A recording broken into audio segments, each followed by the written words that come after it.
Halo, Anda. Hari ini kita akan belajar cara mendesain sistem trading sebagai aturan, bukan keberuntungan. Trading intuisi mungkin seperti menebak kapan harga minyak goreng akan naik. Tapi kalau kita menggunakan aturan yang telah diverifikasi dengan data sebelumnya, itu berbeda. Kita akan meninggalkan kesan yang tidak pasti di grafik dan menggunakan sinyal yang jelas, seperti beli hanya ketika harga berada di atas rata-rata 10 hari. 3 hal utama hari ini adalah, pertama, aturannya harus jelas. Kedua, apakah aturan itu benar-benar berfungsi atau tidak. Ketiga, kita harus mempertimbangkan biaya sebenarnya. Setahun kemudian, Anda akan menyadari, mengapa saya tidak menggunakan sistem sebelumnya. Seperti grafik SPY mingguan yang Anda lihat sekarang, semua sistem trading akan melalui 3 tahap ini. Tahap pertama adalah tahap ide. Ikuti tren, tapi hanya ketika volatilitas rendah. Ini masih konsep, belum bisa diprogram.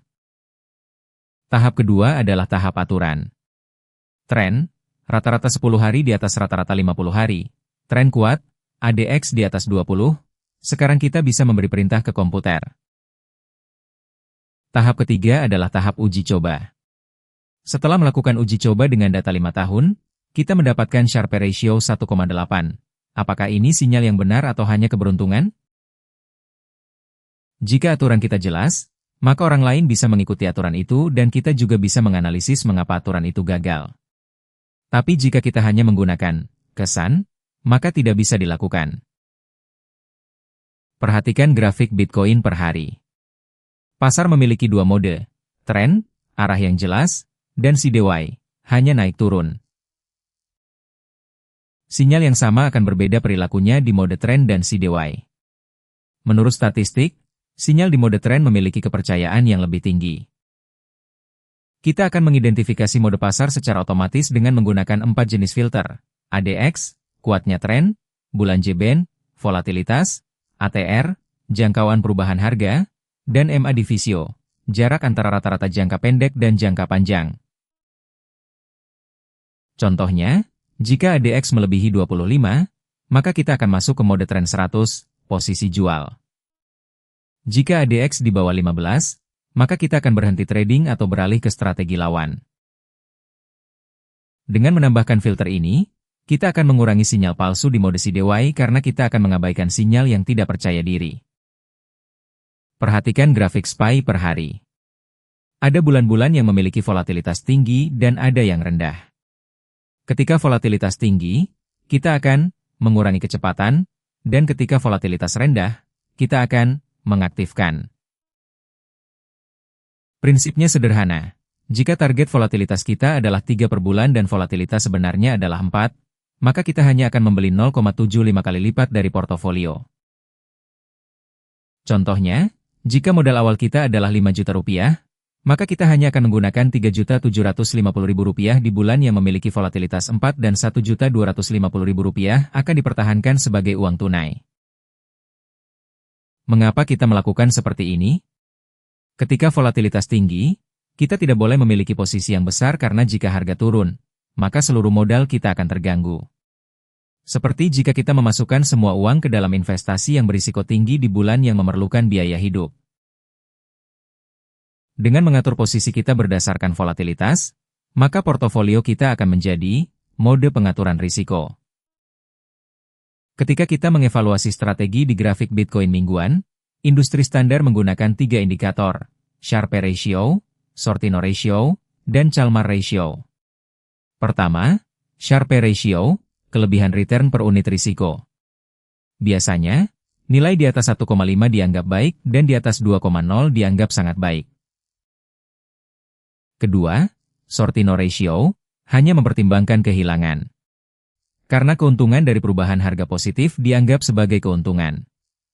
Biasanya, target adalah 2,0. Ketiga, Chalmers ratio, perbandingan antara return tahunan dan MDD, kehilangan maksimum. Manajer dana sering menggunakan indikator ini. Nilai di atas 2,0 dianggap baik.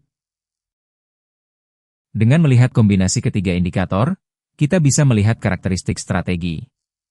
Jika Sortino ratio lebih besar dari Sharpe ratio, maka strategi tersebut memiliki tren yang kuat dan kehilangan yang rendah.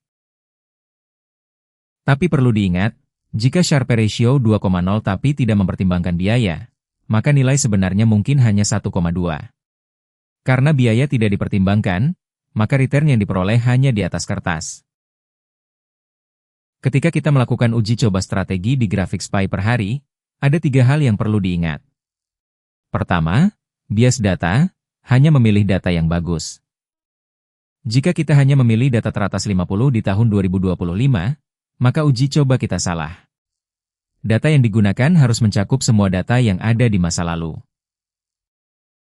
Ketiga, informasi sebelumnya. Menggunakan sinyal perdagangan pada tanggal 1 Maret dengan hasil yang dipengaruhi pada tanggal 31 Maret?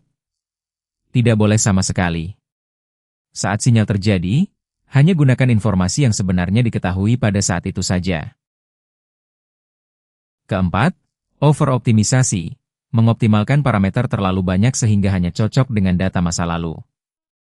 Jika Anda mencoba semua kombinasi parameter 36.000 dan memilih hasil terbaik, itu hanya seperti membuat pakaian yang pas untuk data masa lalu. Namun, kemungkinan besar tidak akan berfungsi di masa depan.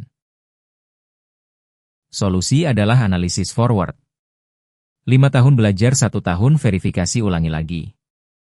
Hanya percayalah pada hasil out of sample, hasil dari data yang tidak digunakan untuk belajar. Jika in sample Sharpe adalah 2.0 dan out of sample adalah 0.8, maka strategi itu adalah fantasi masa lalu. Kemungkinan besar tidak akan berfungsi di masa depan. Saat Anda melihat grafik Bitcoin, untuk melakukan perdagangan sebenarnya, Anda perlu menghitung biaya. Di pasar saham Indonesia, biaya per transaksi adalah sekitar pukul 0.25, pukul 02, sekitar pukul 0.29, pukul 0.30.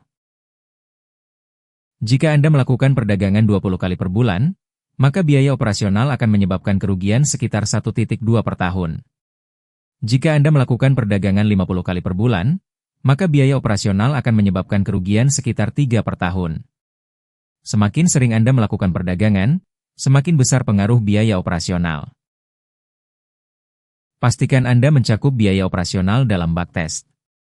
Di Python Vector BT, Anda hanya perlu menambahkan satu baris kode VS0003. Di Trading Viewpoint, Anda hanya perlu menambahkan opsi commission_value. Tips terakhir, sebelum melakukan perdagangan sebenarnya, pastikan Anda melakukan perdagangan kertas, rekam hasilnya tanpa menggunakan uang nyata, selama minimal 3 bulan. Biasan emosi, ketakutan, keinginan, akan memiliki pengaruh yang lebih besar daripada angka-angka. Sekarang Anda telah mempelajari desain sistem, filter rezim, target volatilitas, indikator kinerja, dan model biaya. Dengan ini, Anda dapat membedakan sistem yang terverifikasi dengan aturan yang hanya cocok dengan data masa lalu. Kursus ini bertujuan untuk pendidikan dan bukan untuk menawarkan rekomendasi investasi. Semua transaksi dapat menyebabkan kerugian, dan keputusan serta tanggung jawab sepenuhnya ada di tangan Anda sendiri.